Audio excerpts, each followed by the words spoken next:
Chers amis, bonjour. Bienvenue à notre rendez-vous quotidien consacré à la méditation de la parole de Dieu. C'est l'heure de la halte spirituelle pour notre journée, l'heure du ressourcement. Installez-vous bien, ouvrez vos cœurs, que l'Esprit de Dieu nous précède dans cette méditation, nous accompagne et nous aide à pouvoir tirer une nourriture pour notre journée, une lumière dans notre vie.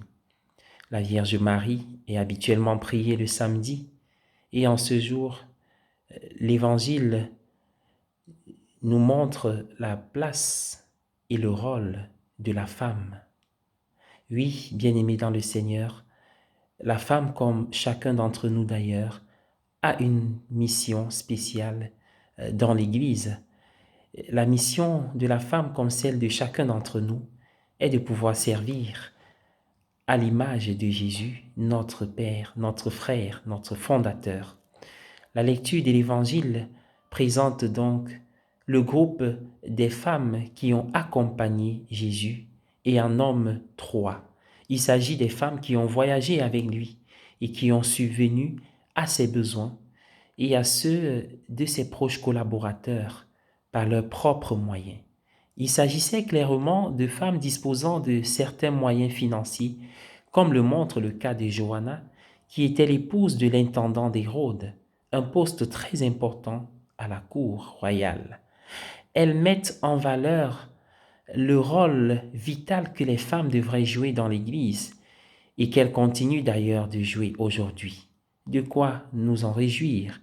La lecture de l'Évangile nous rappelle que Jésus n'était pas seulement un donneur, mais aussi un receveur.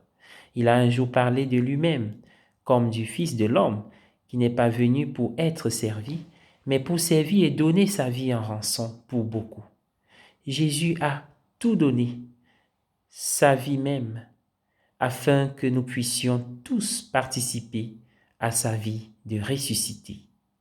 Comme nous le rappelle Paul dans la première lecture de ce jour. Pourtant, Jésus savait aussi recevoir des autres. Il est peut-être venu nous servir plutôt que pour être servi par nous. Mais il avait aussi besoin du service des autres, comme le service des femmes dans la lecture de ce jour. Et il s'est laissé servir par les autres. Le Seigneur ressuscité continue d'ailleurs à nous servir aujourd'hui de toutes sortes de façons. Mais il continue aussi à avoir besoin de notre service. Il a besoin de notre volonté de le servir, lui et les autres. Si son propre service doit être efficace dans notre monde aujourd'hui, nous aussi, nous sommes appelés à servir et à être servis. Nous avons chacun beaucoup à donner aux autres, mais aussi beaucoup à recevoir des autres. Nous pouvons chacun nous mettre au service des autres et du monde, c'est-à-dire mettre le Seigneur à la disposition du monde d'une manière qui est propre à chacun d'entre nous.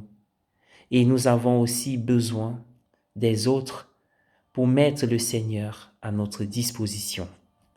Aujourd'hui, à la lumière de la lecture de l'Évangile, nous pouvons remercier Dieu pour tous et en particulier pour toutes ces femmes qui de diverses manières nous ont apporté le Seigneur au cours de notre vie. Amen.